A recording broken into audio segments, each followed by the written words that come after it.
అందరికీ నమస్కారం. నా పేరు లక్ష్మి. 'దాక్షాయణి పరిణయం' 13వ భాగం రచయిత వేదస్విని గారు. ఇక్కడ కూర్చోడానికి కూడా ప్లేస్ లేదు కదా అని అంటుంది దాక్షాయణి. ప్లేస్ మనమే సెట్ చేసుకోవాలి అని శక్తి అక్కడంతా వెతికి కొన్ని కార్పెట్స్ ఉంటే అన్నిటిని ఒకదానిపై ఒకటి వేసుకొని వెళ్లి కార్పెట్‌లో కూర్చుంటాడు. దక్ష శక్తిని చూస్తూ నేనెక్కడ కూర్చోవాలి అని అంటే శక్తి మాత్రం అది నీ ఇష్టం అంటాడు.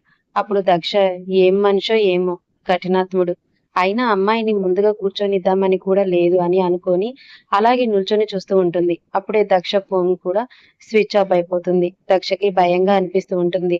శక్తి కావాలనే దక్ష దూరంగా ఉంది అని తన దగ్గరికి తెచ్చుకోవాలని ఇక్కడ ఇదంతా పాడుపడే స్థలము. పాములు, తేళ్లు ఉంటాయేమో అని అనగానే దక్ష భయంతో శక్తికి దగ్గరగా వచ్చి కూర్చుంటుంది. నిజంగానే పాములు ఉంటాయా సార్? అని అమాయకంగా అడుగుతూ ఉంటుంది దాక్షాయిని. ఎందుకుండవు?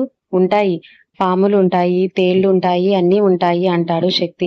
అప్పుడే పిడుగులు పడిన శబ్దంతో దక్ష భయపడి ఒక్కసారిగా శక్తిని గట్టిగా హత్తుకుంటుంది. శక్తి దక్షని ఇంకాస్త గట్టిగా పట్టుకొని డోంట్ పానిక్ నేనున్నాను కదా అంటాడు. శక్తి మనసులో ఎంత హాయిగా ఉంది. ఇంకో 4 పిడుగులు పడితే బాగుండు కదా అని అనుకుంటూ ఉంటాడు. శక్తి దక్షకి అంత దగ్గరగా ఉంటే దక్షకి మాత్రం ఎవరో పరాయి వాళ్ళు పట్టుకున్నట్టుగా అనిపించటం లేదు. తనకి ఆ స్పర్శ కొత్తగా అనిపించటము లేదు అని శక్తి కళ్ళల్లోకి చూస్తూ ఉంటుంది. శక్తి కూడా దక్షని నిద్రలో ఉన్నప్పుడు ముట్టుకోవటమే గాని ఇలా స్పృహలో ఉన్నప్పుడు ఇంత దగ్గరగా తనను ఎప్పుడూ చూడలేదు. అలా దక్ష అందమైన అమాయకమైన కళ్ళలోకి చూస్తూ ఉన్నాడు. ఇద్దరు తమ గాయపడిన మనసులకు వారికి తెలియకుండానే ఓదార్చుకుంటున్నారు. ఒకరి సాంగత్యంలో మరొకరు చాలా ప్రశాంతంగా ఉన్నారు. దక్ష, శక్తి అలాగే ఒకరి కౌగిలిలో ఒకరు ఈ ప్రపంచాన్ని మర్చిపోయి నిద్రపోతారు. కొంచెం తెల్లవారుజామున దక్షకి మళ్ళీ అదే బ్యాడ్ డ్రీమ్ రావటంతో దక్ష నిద్రలో భయపడుతూ ఉంటుంది. శక్తి దక్షతో ఏం భయం లేదు, ఏం కాలేదు, నేను ఇక్కడే ఉన్నాను అంటూ ఓదారుస్తూ ఉంటే దక్షకి మొత్తం చెమటలు పట్టి మెలుపు వస్తుంది. శక్తి ఓదార్చడంతో తనకి సేమ్ ఎప్పట్లాగే ఎవరో తనను చిన్నప్పటి నుండి ఓదారుస్తున్నట్లు అనిపిస్తూ ఇప్పుడు కూడా అదే ఫీలింగ్ కలుగుతూ ఉంటుంది. శక్తి ఓదారుస్తూ ఉంటే శక్తి దాక్షాన్ని ఓదారుస్తూ ఆమె నుదుటి పైన ముద్దు పెట్టుకుంటాడు. దక్షకి చాలా ప్రశ్నలు మనసులో రేగుతూ ఉంటాయి. అంటే నా చుట్టూ ఏదో జరుగుతుంది. నా మనసుకు తెలుస్తుంది కానీ నా కంటికి కనిపించటం లేదు. చిన్నప్పటి నుండి ఎవరో నా వెంట ఉన్నారు. నాకు అడుగడుగునా తోడుగా ఉంటున్నారు అని అనుకోవటం నా భ్రమ కాదు అని అనిపిస్తుంది ఇప్పుడు అని ఆలోచిస్తూ శక్తి వైపుకు చూసి సార్ నా చైన్ మీ దగ్గరికి ఎలా వచ్చింది? అయినా మీరు నా దక్ష అనటం ఏంటి? మనకు బాగా పరిచయం ఉన్నట్లు నాకేం అర్థం కావటం లేదు. అసలు మీరు ఎవరు? అని అంటుంది దక్ష. అప్పుడు శక్తి నువ్వు అంతగా ఏం ఆలోచించాల్సిన అవసరం లేదు. నాకు నీ చైన్ డిజైన్ నచ్చింది. అందుకే కొనుక్కున్నాను. ఇక నా దక్ష అనడమా? ఏదో నా నోటి నుండి నా దక్ష అని అన్ఎక్స్‌పెక్టెడ్ గా వచ్చింది. అంతేకాని నువ్వు అనుకుంటున్నట్టు ఏమీ కాదు అని అబద్ధం చెప్పేస్తాడు శక్తి. దక్ష మాత్రం శక్తి చెప్పిన మాటలు నమ్మక శక్తి సార్ మీరు అబద్ధం చెప్తున్నారు. మీ కళ్ళు చూస్తేనే తెలుస్తుంది అని అంటుంది. నువ్వు నీ ఇష్టం వచ్చినట్టు అనుకో. నాకేం సంబంధం లేదు అని అంటాడు శక్తి. దక్షకి సడన్ గా ఆ లాకెట్ లో ఉన్న అబ్బాయి కంఠం మీద ఆ శివుడి కంఠం మాదిరిగా పెద్ద మచ్చ ఉంటుంది. అది శక్తి కంఠం మీద కూడా చూసింది దక్ష. ఆ విషయం గుర్తుకు వచ్చి నేనేంటి ఇంత పెద్ద విషయాన్ని అబ్జర్వ్ చేయలేదు ఇన్ని రోజులు. బాబాయ్ చెప్పిన టైం వచ్చి లాకెట్ లో ఉన్న అబ్బాయి అతనే నా ముందుకు శక్తిసార్ రూపంలో వచ్చాడా? అసలు ఏం జరుగుతుందో ఏమో నాకేం అర్థం కావటం లేదు అని అనుకుంటూ ఉంటుంది దాక్షాయిని. అప్పుడు కొంచెం కొంచెంగా తెల్లవారుతూ ఉండంగా శక్తి గుండె మీద తన దాక్షాయిని పచ్చబొట్టుని చూస్తుంది దక్ష. దక్ష ఇది నా చిన్నప్పటి పేరు కదా! అంటే నా చిన్నప్పటి నుండి నా మనసుకు దగ్గరగా ఉండి, నా కంటికి దూరంగా ఉన్నది శక్తి సారేనా? నాకు అడుగడుగునా తోడుగా ఉన్నారా? అసలు ఎవరు ఈ శక్తి సార్? ఇలా పలు రకాలుగా ఆలోచిస్తూ దక్షకి పిచ్చెక్కిపోతూ ఉంది. శక్తి ఏంటి? నీ చిన్ని బుర్రతో ఏం ఆలోచిస్తున్నావు అంతలా అని అంటాడు. దక్ష శక్తి కనిపించినప్పటి నుండి తను ఎందుకు అంతలా తన మనసుకు కలిసిపోయాడో తనకి కొద్ది కొద్దిగా అర్థమవుతూ ఉంటుంది. దక్ష చాలా భావోద్వేగంతో శక్తిని గట్టిగా హత్తుకొని శక్తి నుదుటి మీద ముద్దు పెట్టుకుంటుంది. శక్తి ఆశ్చర్యంగా దక్ష వైపుకు చూస్తాడు. దక్ష శక్తితో మీకు నాకు ఏం సంబంధం ఉందో నాకు తెలీదు కానీ నా మనసుకు మాత్రం మీరు చాలా దగ్గర వారిలా అనిపిస్తుంది. నేను అనుకుంటున్నట్టు ప్రశ్నలకి మీ దగ్గర జవాబులు ఉన్నాయని నాకు తెలుసు శక్తి సార్ అని అంటుంది దక్ష. అప్పుడు శక్తి ఏంటి ఏం మాట్లాడుతున్నావు దక్ష అని ఏమీ తెలియనట్టుగా అడుగుతాడు. దక్ష శక్తి పెదవులపై చెయ్యి వేసి అబద్ధం చెప్పకండి సార్. ఇన్ని రోజుల నా నిరీక్షణ ఫలించింది. నాకు తెలియకుండానే నా మనసు ప్రతి క్షణం మీ వైపుకే మళ్ళింది. మీ గురించి ఆలోచించింది అని అంటూ ఏడుస్తూ ఉంటుంది దక్ష. శక్తి మాత్రం తన ముందు బయటపడలేక ఏమీ తెలియనట్టుగానే ఉంటాడు. దక్ష నిజం చెప్పండి శక్తి సార్. మీకు నేను తెలుసు కదా. నా గురించి అన్ని విషయాలు తెలుసు కదా అని అడుగుతుంది. శక్తి మౌనంగా ఉండేసరికి మీరు నాకు ఇప్పుడు ఏ విషయాలు చెప్పకున్నా పర్వాలేదు. మీరు నా నుండి దూరం కావద్దు.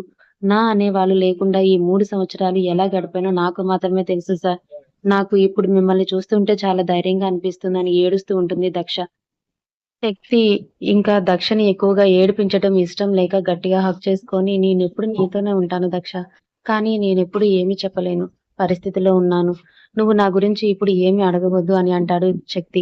దక్ష నాకు జరిగిపోయిన గతం గురించి అవసరం లేదు సార్. మీరు జీవితాంతం తోడుగా నాతోనే ఉండాలి అని అంటుంది. శక్తి మాత్రం నాకు కొన్ని విషయాలు తెలియాలి దక్ష. వాటికి నీ దగ్గర మాత్రమే సమాధానం ఉంది అని అంటాడు. నేను మిమ్మల్ని పూర్తిగా నమ్ముతున్నాను శక్తి సార్. మీరు ఏది అడిగినా చెప్తాను అని అంటుంది దక్ష. దాంతో శక్తి నాకు అసలు ఈ 3 సంవత్సరాల క్రితం నీ ఫ్యామిలీలో ఏం జరిగిందో తెలియాలి అని అడుగుతాడు. దక్ష శక్తిని ఆశ్చర్యంగా చూస్తూ శక్తికి అన్ని విషయాలు తెలుసు అని అనుకుంటూ ఉంటుంది. అప్పుడు శక్తి నీకు చెప్పాలనిపిస్తేనే చెప్పు అని అంటాడు.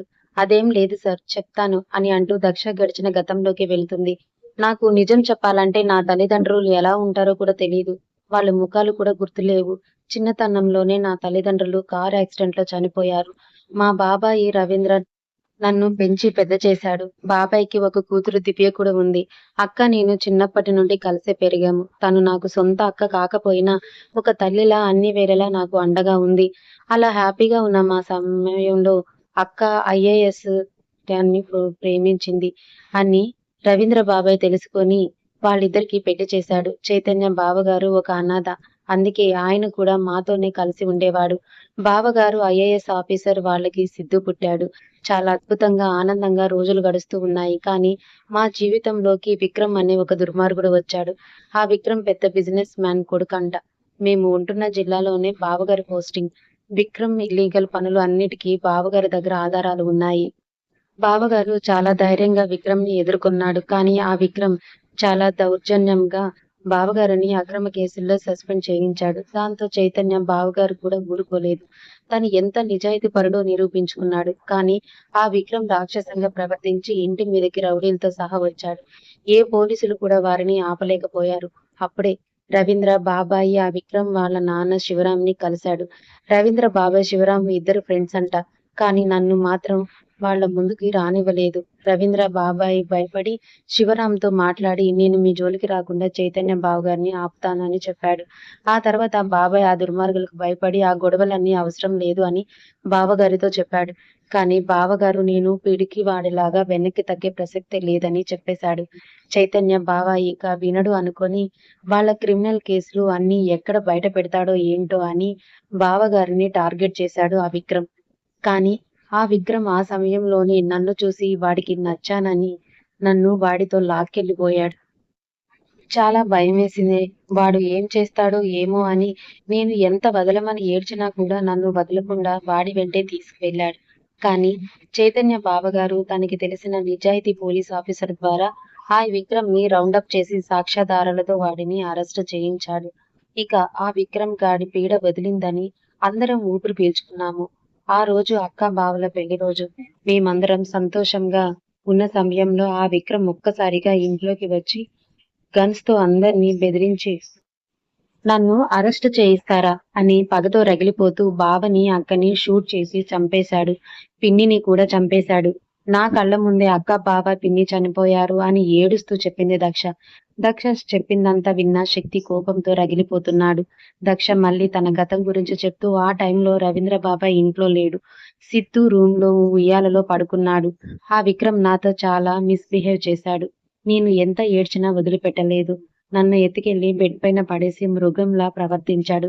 సడన్ గా విక్రమ్ తల మీద ఎవరో కొట్టడంతో విక్రమ్ రక్తంతో కారుతూ కింద పడిపోయాడు. వెంటనే రవీంద్ర బాబాయి ఇంట్లో లైట్స్ ఆఫ్ చేసి నన్ను సిద్ధుని తప్పించాలని చాలా ప్రయత్నించాడు. విక్రమ్ అరుపులు విని విక్రమ్ మనుషులు అందరూ అలర్ట్ అయ్యారు. బాబాయ్ నాకు సిద్ధు బాధ్యతను అప్పగించి జాగ్రత్తగా చూడమని చెప్పి మమ్మల్ని బయటికి తప్పించాడు. కానీ లాస్ట్ మినిట్‌లో ఆ విక్రమ్ బాబాయ్‌ని షూట్ చేసి చంపేశాడు.